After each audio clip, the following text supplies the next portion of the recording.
What is up, Insaners, and welcome to another video of the Fantasy Premier League 2021-22 season. Today we'll be talking about the best free hit drafts for the blank game week 27. Why and who should use this chip this week. We'll deep dive into the best and the worst case possibilities. Guys, if you enjoyed today's video, make sure that you hit the like button. You can also consider subscribing if you're new around here. We're slowly but steadily marching towards the 1000 subscribers mark, and we really appreciate your support. Great, with that, we'll start with why you should free hit in game week 27. Now, there are a few reasons why you should use your free hit in game week 27. I think the first one and the most important one is that how many players you have from Liverpool, Arsenal and Chelsea who all have blanks in game week 27. Now, we know that none of these teams are playing in game week 27.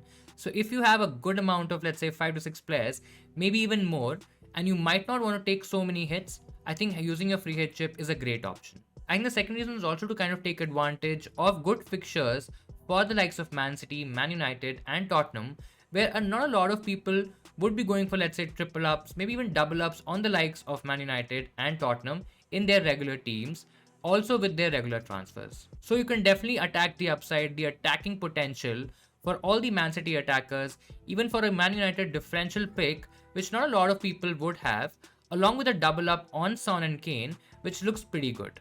Also, guys, it depends on if you have 2 free hits or not. Let's say if you have 2 free hits available with you, I think using one in game week 27 gives you a good potential attacking upside. Of course, depending on your team, that strategy can change. Let's say if you want to use it in game week 30 and you don't have a lot of players from those blank teams, or let's say you don't have a lot of players from the likes of Aston Villa, Leeds, Arsenal, then you can play a free hit in game week 30, but I don't think so there's a lot of upside there. Other options are, of course, playing it in game week 33, where we're expecting a few blanks, a few double game weeks. So, but still, I think it's a bit of an unknown, and I probably won't go there just for now. We do not have a lot of information, and we don't know what's official yet. So, yes, of course, 33 is an option, but if you have a double free hit available, I think 27 is still looking like the best option possible. Also, the other options are playing it in a game week, let's say 28, 29, maybe even other game weeks which have double game week fixtures, maybe even 36 for example, could be a bigger double game week, but then I think a lot of people would be using their bench boost. Again, it might be the best strategy, it might not be the best strategy for you, so depending on your team, you can take that call. Now with further delay, let's get into the first draft for the free hit chip in game week 27. Guys, to be honest, this draft looks pretty template in my opinion. I think you'll find a lot of players, a lot of common players, which a lot of FPL managers who are using their free hit chip will be having in their teams for this week. Of course, if you are playing your free hit chip, the template would call for at least a triple up on City, a double up on Tottenham players, and then a United player along with at least a double up, if not a triple up, on the Burnley assets. I think that alone would form the core structure, the crux of your free hit team. And then of course you can tinker around, play with a few differentials, take a few risks depending on the budget that you have in your team. For our team, guys, we've gone ahead with Pope, who has a double game week. It's not the easiest double game week fixtures in terms of keeping clean sheets, but Burnley's numbers, Burnley's defensive numbers have improved quite a lot, and I think there's still a chance that Pope can get some save points as well. So I think overall, he looks like the best option to go for this particular week. The second keeper is a non-playing keeper. He's more of a filler, and you'll probably try to go for the cheapest option so that you can save some money here. I've gone for a 3.9 goalkeeper. Of course, you can go for a 4 million keeper as well, but I think those are the best options for the second keeper choice. Now coming to our defense, guys, and we've straight away gone for Tsimikas. I think I won't talk about him too much because he's just a non-playing defender. He's definitely not going to play this week. He doesn't have a game, so he's just in there to save some money. Other than that, I think a lot of people would be on Cancelo. They're already on Cancelo. I think his ownership is quite high. He's probably a non-negotiable sort of a player for me. I think he has a good ceiling in terms of attacking returns. Man City also has a good record against Everton. I think they generally play well. They have a high chance of keeping a clean sheet as well. And along with that, Cancelo can also give you attacking returns. So I think it's definitely a good move to have. Other than that, we have Ben Mee as the defensive double up from Burnley, guys. I don't see a lot of attacking potential or attacking options in general from Burnley. And I think Ben Mee along with Nick Pope could be a decent differential double in defense. We know that he can score from set pieces. Both the teams that Burnley are facing this week are prone to concede goals from set pieces. I think Burnley and Ben Mee in particular can get in a goal there. The other options that we have are Walker Peters who could be even a Livramento if you don't have money. I think there's a lot of good upside. There's a huge differential possibility with one of the Southampton defenders in your team, guys. You can go for Walker Peters, who's looked solid. You can go for Livramento as well. Both are attacking options. Both again can get attacking returns. I'm not too sure from a clean sheet perspective. Yes, I know that Norwich have played decent, but still they are not a great side. I mean, they can still score, but I still feel the attacking upside plus that differential potential output from these two players, I think that can be massive and a great differential for your team.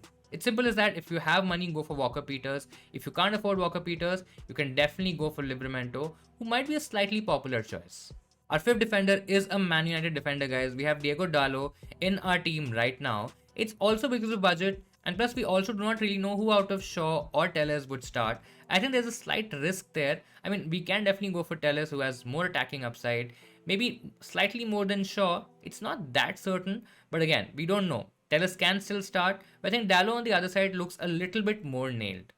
Yes, of course, Wan-Bissaka can always come in and play that odd game, but I still feel Dallo has done enough to secure his spot in the team. Then coming to the midfield, you can straight away see that we have a double up in the Man City attack, guys. We have Phil Foden, we have Mahrez. Phil Foden, I think he can also become a Sterling if you have the money, if money is not a problem. Phil Foden's numbers have also kind of dropped a little bit. On the other hand, the likes of Sterling and Mahrez have done really well. Guys, Mahrez is also on penalties, so getting a player who can be on penalties, I think he will be on penalties, but he can definitely give you those penalty points, that penalty goal, and I think that's a really good shout. Mahrez and Sterling have also got consistent runs and returns in the Premier League, and I think after losing to Spurs in the last game, Pep is likely to play a stronger 11, considering that he is already kind of through in the Champions League tie against Sporting. I know both players started the last game, the last Champions League game for Man City, but I still feel Foden and Mahrez are sure shot starters in this team. Again, guys, I can't say that they're sure shot, but at least to me, they look like that they'll start. Then we have the two premium options in Son and Fernandes, guys. Of course, Fernandes can be a Sancho. I think Sancho's form has also been pretty good. He has been posting some really good underlying stats. He has been a good assister as well. We know that there is potential in that player. So if you don't want to go Fernandes, you can go for a Sancho, for example. If you really want to save money, you can probably go Elanga. But I'll probably not go there because with Elanga, of course, yes, he's cheap, so you're saving a lot of money. But again, probably you don't need that much money. And he's also not a nail starter in that United setup. Fernandes, on the other hand, will definitely be a good option. I think he can do really well against Watford. He's been okay. I think his numbers have been really good, but the underlying stats haven't been that great. Yes, his chance creation numbers have been pretty good, but I think in general, I will slightly tip Fernandes, especially with the captaincy potential as well over Sancho. But again, there's nothing wrong to go with the Sancho. If you want to go differential, definitely go for him. The other option that we have in our midfield, I think it's a pretty template pick, guys, is Son. I think the game against Leeds looks like the game for him. It's a good game for the midfield runners. Generally, Leeds concede a lot of chances. They're also leaky at the back, and guys, they have not been in form at all. And I see this game as a high-scoring game. Even Leeds could score, but I generally see Tottenham outscoring Leeds in this one.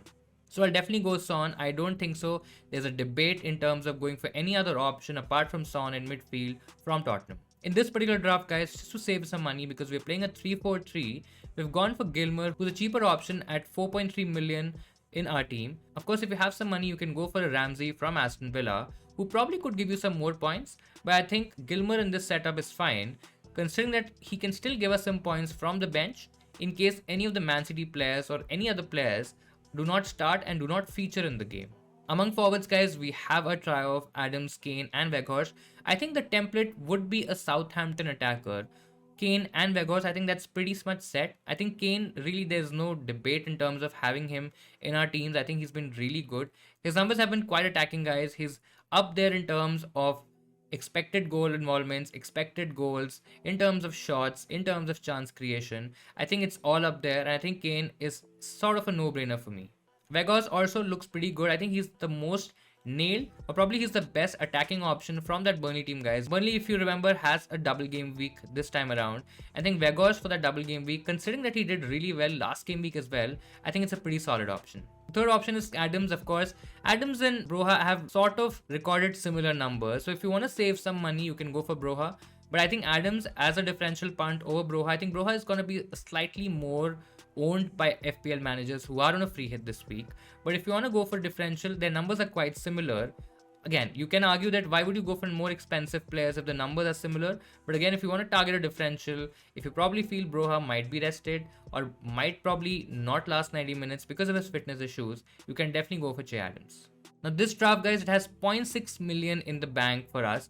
I think you can chop and change a little bit. And now let's look at our next draft. Now with draft 2, guys, we've gone and played a 3-5-2. We can also play a 4-4-2 in this team. I think there are options that we can try towards. Of course, the defense is quite similar. Even in midfield, we have similar players. But instead of Gilmer now, we've gone for Ward-Prowse in case if you want to play a solid 5 in the middle. Ward-Prowse, guys, again, he has decent numbers. He's probably numbers similar to Broha and Che Adams. But he also has that attacking potential. He has that free kick in him. And he can definitely score one of those this particular week. I think Ward-Prowse is also a great differential if you don't want to go for a Southampton attacker, a Southampton forward. I think he could also give you some really nice FPL points this week. The only change among forwards, guys, is that we've gone for a cheaper forward to accommodate a Ward-Prowse, and I think a 3-5-2 in this particular team looks really good. Now going for the third draft, guys, this formation is pretty much suited to a 4-4-2 where we play Kane and Weghorst up top, and then we play the likes of Son to double up on the Man City midfield along with Fernandes in a middle four.